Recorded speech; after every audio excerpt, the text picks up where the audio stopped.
রুটি খাওয়ার পর রুটি বেঁচে গেছে তো তাহলে রুটি দিয়ে নাস্তাটি ঝটপট তৈরি করে নিন। এখানে আমি রুটিগুলোকে এভাবে করে কেটে নিচ্ছি।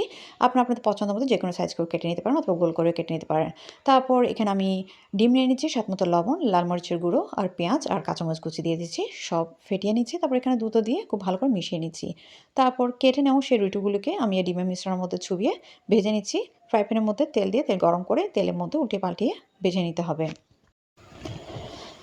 হুট করে কোনো মেহমান চলে আসছে অথবা আপনারা সন্ধ্যায় নাস্তার জন্য চায়ের সাথে কোনো কিছু খাওয়ার ইচ্ছে হলে ঘরে যদি রুটি থাকে তাহলে এদিক ওদিক তাকানোর প্রয়োজন নেই। রুটি দিয়ে আপনারা ঝটপট এই নাস্তাটি তৈরি করে নিতে পারেন। ছোট বড় সকলে খুবই পছন্দ করবে এই নাস্তাটি।